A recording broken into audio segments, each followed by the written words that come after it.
And I'm pleased to welcome our first chair this morning, Emmanuel Olivier. Have a good conference. Bonjour tout le monde.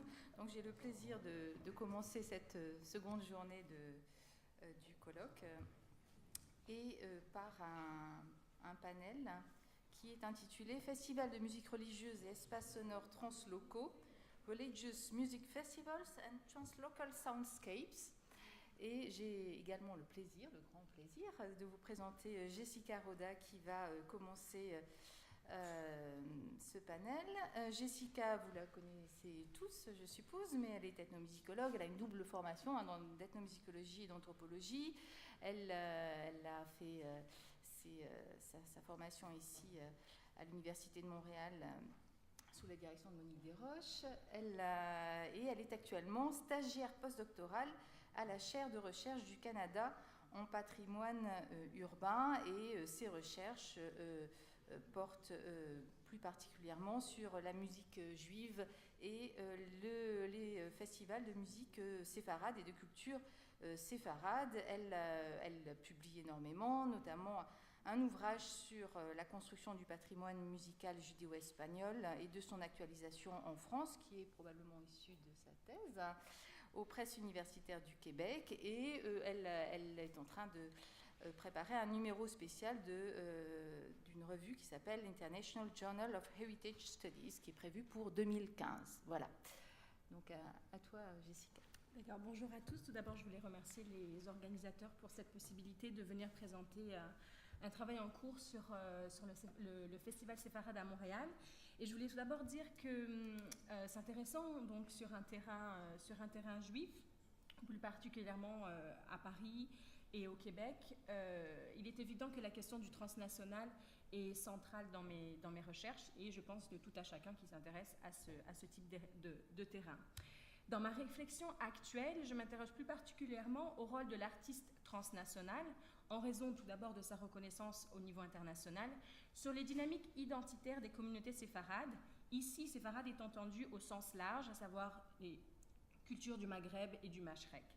Localisées particulièrement à Montréal, à Paris, Los Angeles et prochainement à Toronto, Vancouver et São Paulo. Alors pour entrer tout de suite dans le vif du sujet, je voudrais vous montrer une vidéo de l'artiste qui a été utilisée, puisque dans cette communication, je vais me focaliser sur les artistes vedettes du Festival Séfarade. Et pour l'édition 2013, juste pour vous donner un aperçu de à quoi ressemble en fait l'artiste vedette du festival de cette édition. Alors, on y va.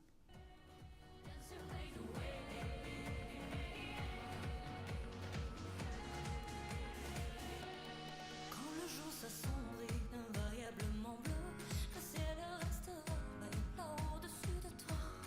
Quand le monde t'oublie, toi seul, souviens-toi que la route tournera et que le vent changera. Juste un petit aperçu pour vous montrer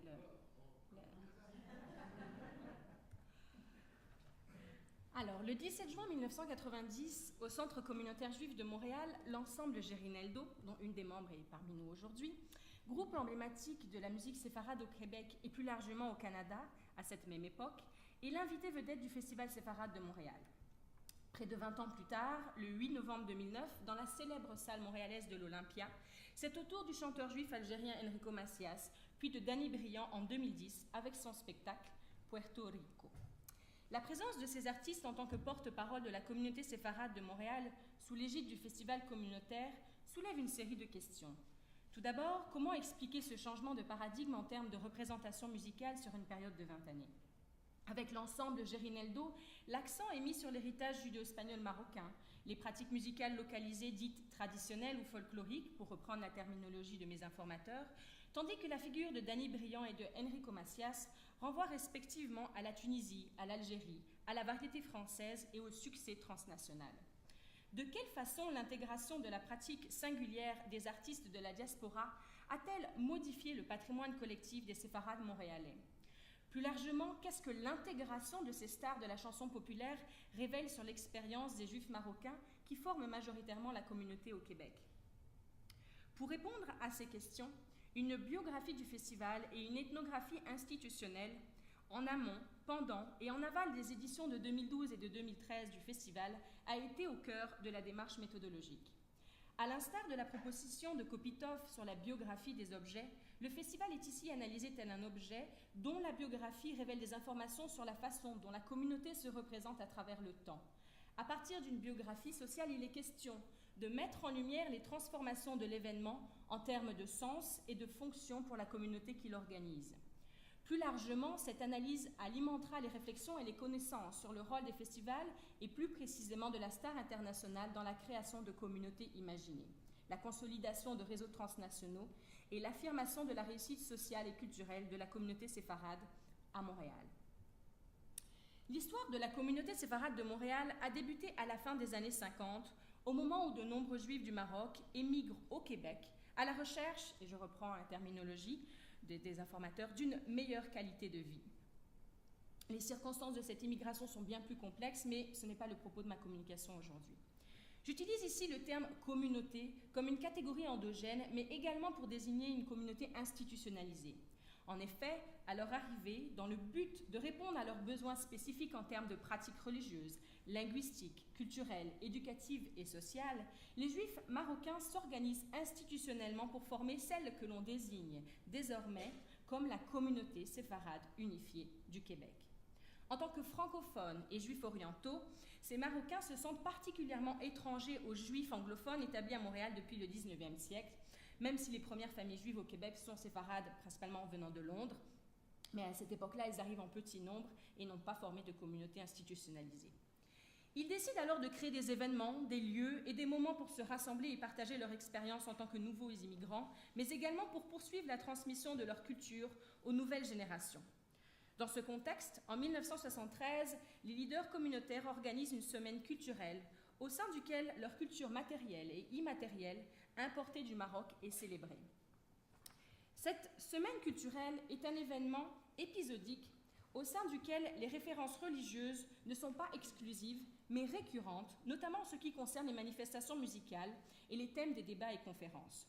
Le religieux y est mis en scène par les performances des chazan, les chantres, et des païtanim, qui sont les compositeurs de piyut, donc des poésies liturgiques, qui interprètent la liturgie judéo-marocaine, mais également l'organisation de Shabbaton pour les jeunes, c'est des réunions religieuses lors du Shabbat,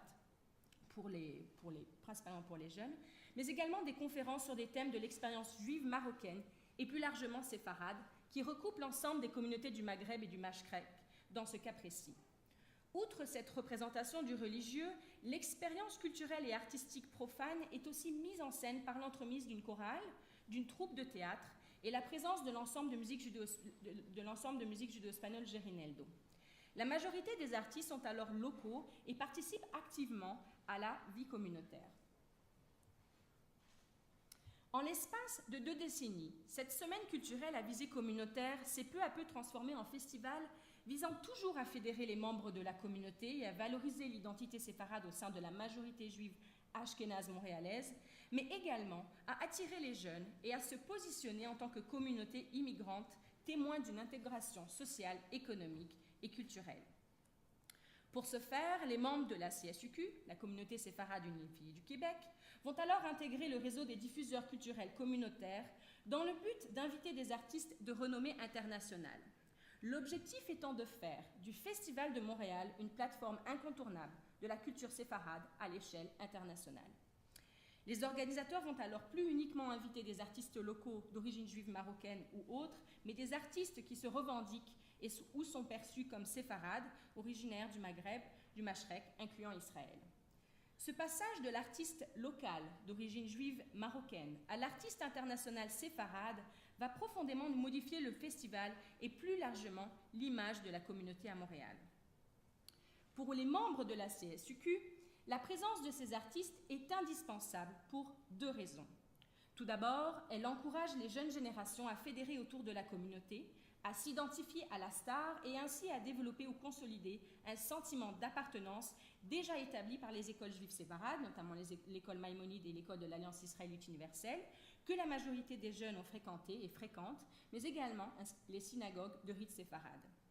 Ce processus est un exemple concret du projet de construction de communautés imaginées autour de séfarades développé par les Juifs marocains à Montréal que l'historienne Yolande Cohen a théorisé.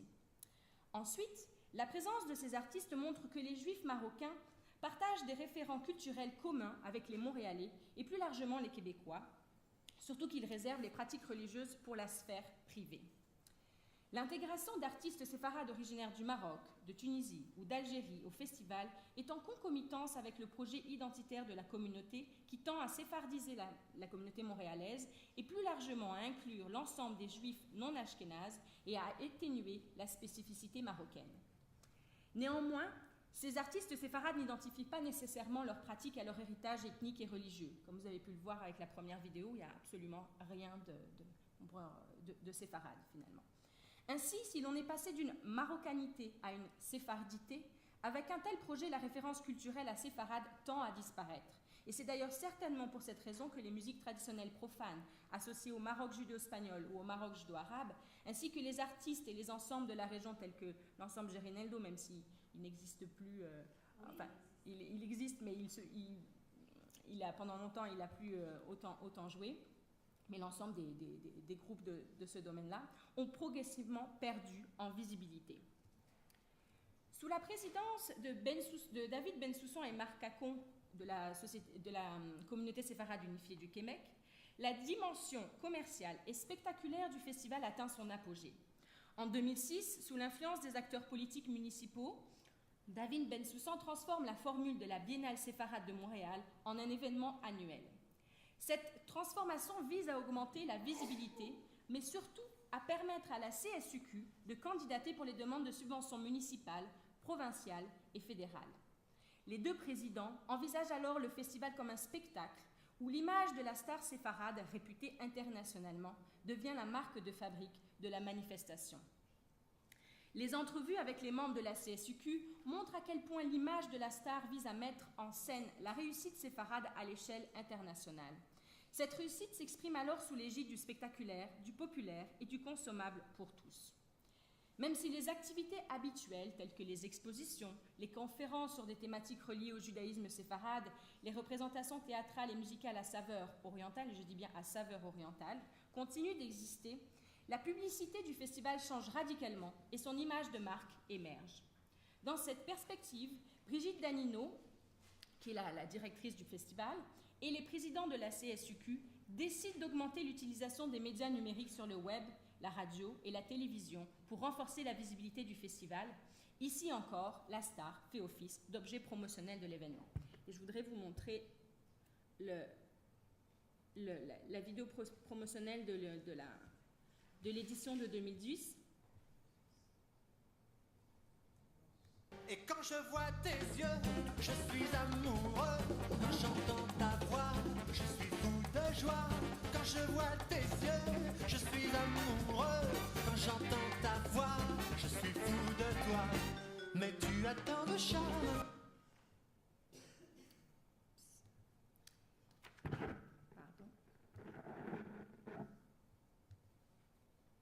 L'idée du populaire et du consommable par tous est particulièrement pertinente dans la programmation du gala du 50e anniversaire de la communauté qui a eu lieu lors de l'édition de 2009. À cette occasion, les représentants des gouvernements municipaux et provinciaux, dont Gérard Tremblay et Raymond Bachand, ministre du Développement économique, de l'innovation et de l'exportation, sont présidents d'honneur de l'événement. De célèbres artistes venus de France et d'Israël, tels que Shlomo Bar, Ishtar Alabina et Enrico Macias, sont invités et un hommage est rendu à Félix Gray, l'auteur de la célèbre comédie musicale Don Juan et Sherazade, et également l'auteur des fameux tubes de musique populaire de la variété française Au Café des Délices, interprété par Patrick Bruel, ou bien encore Should I Live. Malgré le succès de la plupart de ces artistes, la majorité d'entre eux ne font pas référence à leur origine séfarade, et leur succès n'est aucunement lié à leur référence aux musiques séfarades, mais plutôt à l'usage des canons de la musique populaire occidentale. Si la question de la reconnaissance de la communauté séfarade par la majorité juive ashkénaze, tout d'abord, puis la majorité non juive, a profondément animé les leaders communautaires pour la programmation du festival, la figure de l'artiste international a alors agi comme catalyseur de l'expression de la réussite des séfarades à Montréal. Pour reprendre le propos de Daniela Moza, qui a consacré un numéro spécial de la revue d'anthropologie du Musée du paysan roumain sur l'anthropologie de la réussite en 2011, la réussite fait partie d'un processus de définition et de positionnement de soi, mobilisant l'activation de tout un capital matériel, social et symbolique qui nécessite une reconnaissance et une appréciation par les autres. Plus précisément, dans le cas observé, cette reconnaissance par les autres est confirmée par le succès international de l'artiste, en dehors de la communauté, mais également par l'attribution de financements publics et d'une meilleure visibilité dans les médias locaux. L'usage du concept de réussite pour interpréter la mobilisation d'artistes internationaux qui n'affichent rien de séfarade dans leur pratique musicale pour les organisateurs du festival m'a particulièrement aidé dans la compréhension d'une telle démarche par les membres de la communauté. En effet, si l'on en reste au contenu musical présenté lors du festival, on ne peut saisir la logique derrière une telle démarche qui, certes, pourrait paraître incongrue, mais qui pourtant révèle des logiques ancrées dans le vécu de la migration afin de se définir en tant que communauté sociale faisant sa place dans la société d'accueil. Il est question d'une véritable stratégie de définition et de positionnement au sein du groupe juif majoritaire, mais également de la majorité non juive. Alors que la relation avec le pays d'origine qu'est le Maroc, pour les juifs marocains, et plus largement pour l'ensemble des pays du Maghreb et du Mashrek, reste particulièrement fragilisée, complexe et controversée, mais aussi que tout ce qui a trait aux expériences juives dans les pays arabes est un sujet sensible, que bon nombre de jeunes séfarades fréquentant la communauté, les écoles juives et les synagogues s'identifient principalement à Israël, conduisant ainsi à une distanciation vis-à-vis de la culture arabe, la CSUQ pouvait difficilement mettre l'accent sur le passé culturel juif en terre d'islam pour se faire reconnaître dans la cité et surtout pour attirer les jeunes. Il fallait montrer sa singularité par d'autres moyens qu'un contenu musical, puisque ce contenu musical est partagé par les musulmans arabes. Et c'est d'ailleurs ce qui expliquerait le fait qu'au Festival du monde arabe de Montréal, la plupart de la représentation de l'identité juive se fait principalement à travers le spectre des artistes de musique juive ashkénaze et non des artistes séfarades de la communauté montréalaise. C'est donc une image de la réussite étincelante, populaire, visible, audible et spectaculaire qui adhère à la trajectoire de la world music et des musiques populaires qui a été choisie à la place. Si pour les membres de la communauté ces stars sont les porteurs de la réussite séfarade, pour d'autres, leur présence au festival révèle le mauvais goût des organisateurs et plus précisément leur échec quant au projet de rassemblement communautaire et de développement d'une scène artistique locale. À travers les propos de cette informatrice, qui voit donc cette utilisation de la star comme un échec, on peut voir un écho à ce que suggère Mills au sujet de la réussite. Et il nous dit « La réussite implique l'argent, les vêtements, les voitures et les femmes appétissantes à la voix ensorceleuse, mais elle signifie aussi la perte de l'intégrité et finalement la folie. » Donc on pourrait interpréter le discours de cette informatrice qui voit vraiment ça comme plutôt un échec, comme la reproduction ou l'expression d'une forme de folie. En tout cas, c'est l'interprétation que je fais. À travers cette analyse du festival séfarade, on découvre notamment que l'événement, qui représentait à ses prémices un patrimoine marqué par l'expérience juive marocaine, inscrit désormais le patrimoine dans l'ère de la superdiversité, où la référence n'est autre que celle de la réussite individuelle incarnée par la vedette de la diaspora séfarade, qui n'est plus exclusivement marocaine, mais tout simplement séfarade, se rattachant à une histoire juive tantôt algérienne, tunisienne, marocaine et israélienne, ainsi qu'à des sonorités musicales orientalisantes et popularisantes. Ce n'est plus le contenu qui fait patrimoine, mais davantage sa représentation. La représentation de l'identité séfarade est passée de références culturelles spécifiques au Maroc, donc des objets du Maroc, des chants judo-arabes et judo-espagnols, à une pléthore de références musicales proposées par la star. Dans cette perspective, le festival est aussi un témoignage de la transformation du patrimoine en objet marchand. Toutefois, comme Appadoura l'expliquait au sujet des objets matériels en Inde et Bourdieu dans l'incorporation de l'habitus dans la structuration de l'environnement matériel, au-delà de leur matérialité, les objets et les choses sont toujours utilisés à des fins autres que leur utilisation première, aussi obscure cette fin soit-elle. Dans le cas du festival séfarade, cette fin et la nécessité de matérialiser l'intégration économique et le succès des séfarades à l'échelle internationale au niveau local en vue d'accroître la visibilité et la reconnaissance de la communauté dans le paysage multiculturel de Montréal. Alors que les spécialistes soulignent des pratiques de plus en plus orthodoxes parmi les jeunes générations, le fait de choisir des stars internationales associées à un judaïsme laïque, pour reprendre la proposition de Martin Cohen, souligne le désir de la communauté de s'afficher comme groupe s'étant approprié le modèle d'intégration québécois, particulièrement réticent aux expressions religieuses, et la charte des valeurs ainsi que les débats sur les accommodements raisonnables sont des exemples de cette difficile négociation. Malgré les nouvelles stratégies mises en œuvre par Brigitte Danino et les présidents de la SIQ entre 2004 et 2012 pour rejoindre la jeune génération afin qu'elle s'identifie à la communauté, le terrain met en lumière une occasion manquée. Alors que les premiers immigrants juifs du Maroc ont poursuivi le processus de sécularisation initié par la colonisation française, la plupart de leurs enfants ont suivi une tendance contraire, qui est celle d'une pratique davantage orthodoxe du judaïsme et un relatif désintérêt en ce qui concerne la culture de leurs parents. Et là, on pourrait faire le lien avec le rattachement à Israël aussi. Il y a donc un véritable décalage entre l'image que l'on donne de soi et la façon dont le soi se négocie au quotidien.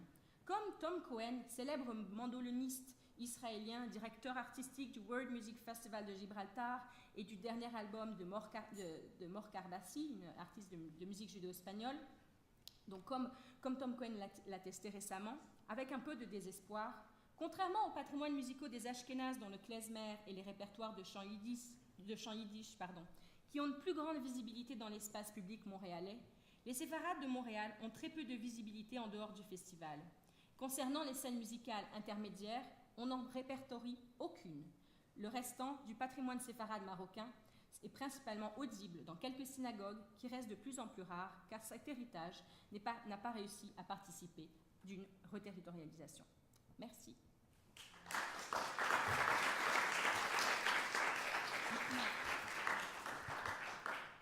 Merci beaucoup Jessica pour cette intervention extrêmement riche. J'en tirerai quelques fils, je pense qui seront développés dans les questions.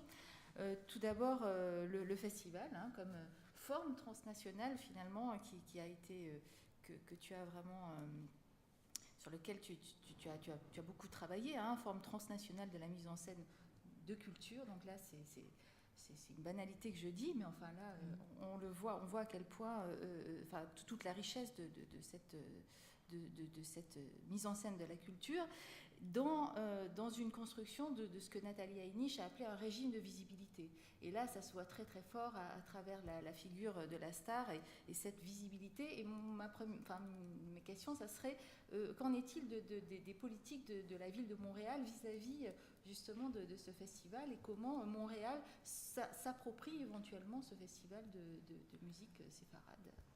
Alors, dans le discours, il y a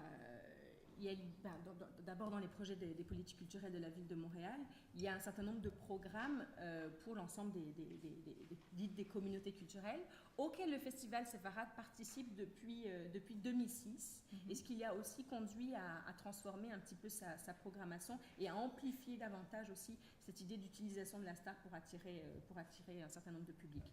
Alors, dans le discours, et d'ailleurs la plupart du temps, chaque année, il y a un discours du maire qui rend hommage. D'ailleurs, on voit aussi l'importance de l'idée de réussite, puisqu'il rend hommage à la communauté séfarade pour ce qu'elle a apporté au Québec. D'ailleurs, je pourrais vous montrer, il y a une vidéo aussi où on voit qu'ils discutent vraiment de l'organisation du festival, et au cœur de cette discussion, on va montrer ce que l'on a apporté au Québec et on va également remercier le Québec. Donc il y a cette idée de vraiment montrer qu'en tant que communauté immigrante des années 50-60, on a contribué au Québec. Mais je dirais que ça reste, à part les événements isolés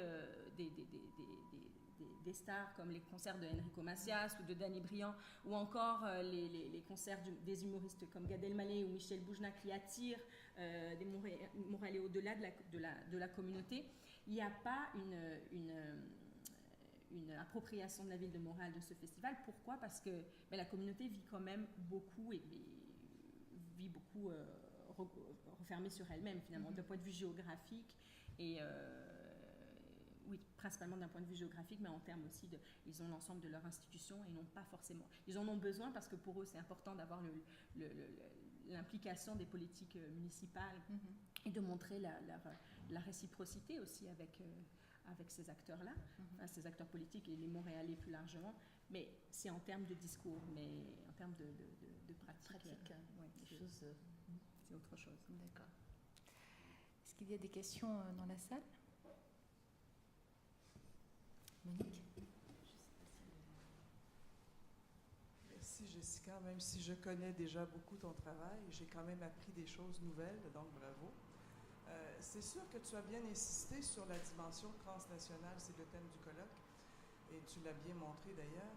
Mais dans ces festivals, est-ce que tu as pu observer ce qu'on retrouve aussi parfois dans d'autres terrains, notamment chez mes bons Tamouls ou encore dans les sociétés créoles, des mouvements de résistance à cette culture d'unification ou fédératrice? Est-ce que tu sens venir quelque part une culture de résistance face à ces efforts d'unification, de séfaradité par rapport à la marocanité, par exemple, ou autre chose? Mais, parce que tu n'as pas du tout parlé de ces oppositions, résistance, unification.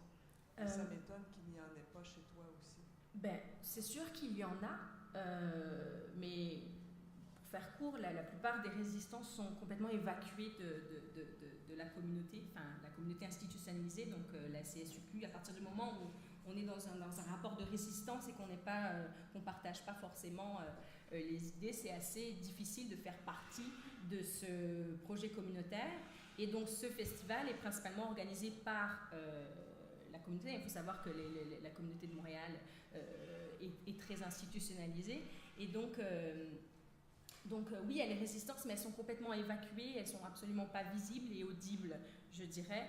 Et d'ailleurs, peut-être que c'est pour cette raison-là aussi que c'est assez difficile de trouver une scène intermédiaire. Mais aussi, je dirais que pour ce qui est des jeunes générations, je pense qu'ils ne se sentent pas vraiment concernés par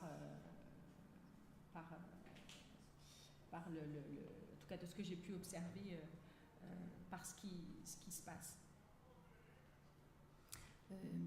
Hugo, oui. Merci beaucoup Jessica. Moi aussi je connais pas mal tes travaux, mais j'ai beaucoup appris ce matin. Ce qui est très intéressant, ce que tu avais déjà développé, enfin, je l'avais entendu à plusieurs reprises, c'est qu'effectivement cette référence religieuse tend à disparaître. La question que je me pose finalement, c'est est-ce que ces séfarades montréalais sont très pratiquants? Est-ce qu'ils pratiquent ou pas du tout? Alors ça, c'est un des grands paradoxes, et d'ailleurs j'en ai beaucoup discuté avec l'historienne Yolande Cohen qui a travaillé là-dessus justement, qui est la grande spécialiste de la communauté à Montréal. Et oui, ils sont de plus en plus pratiquants. Donc il y a un véritable paradoxe entre ce que l'on affiche, c'est un petit peu ce que j'ai essayé de dire, entre ce que l'on affiche par la communauté, parce que la présence de la musique religieuse est quand même beaucoup moins... il y en a quand même, il y a le Khazan Chaim Louk qui à certains moments est invité aussi, mais ils ne sont pas utilisés comme image de fabrique du festival. Ils restent vraiment en retrait. Donc ce que l'on veut montrer au grand public et l'image que l'on veut donner de soi n'est pas du tout orientée là-dessus. Au contraire, on essaye d'effacer cette dimension religieuse. Who doesn't understand French here? Well, okay, it's okay. No, I'll tell you later what I said. Alors, merci Jessica, c'était super intéressant. Je suis la seule membre présente de ce groupe mythique dont Jessica a parlé, Gerineldo, et en plus je suis la seule membre non séfarade. Et j'aimerais dire qu'après un hiatus de 20 ans, on nous a invités au mois de mars passé, maintenant, à Paris, la communauté judéo-espagnole marocaine. Ils vont nous inviter encore au mois de juin et on fait un concert le mois qui vient à Toronto, à l'Alliance française. Et pourquoi j'ai dit où? Parce que ce qui était intéressant, c'est que c'est jamais ici à Montréal, où le groupe est né, où le groupe s'est formé en 1980 à peu près, et où on a fait la quinzaine séfarade. Ça se fait entre Semaine de la Culture et Festival séfarade, c'était la quinzaine séfarade. Alors, on nous invitait dans une espèce de nostalgie et rénovation en même temps. Mais pas rénovation style pop, rien de ça. Il y a 2 membres de la jeune génération. Là-dedans, il y a ma fille, qui effectivement chantait avec nous quand elle avait 6 ans, 7 ans, 8 ans, avant que le groupe ne cesse de donner des spectacles en 1994.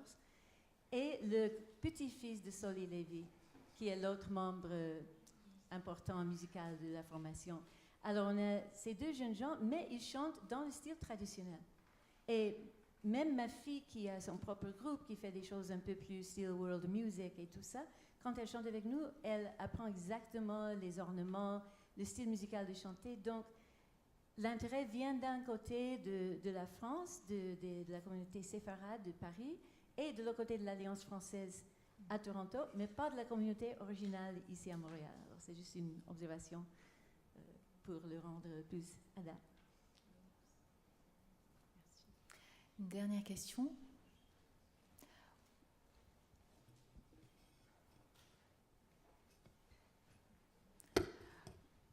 Bon, on va passer. On remercie beaucoup Jessica Roda.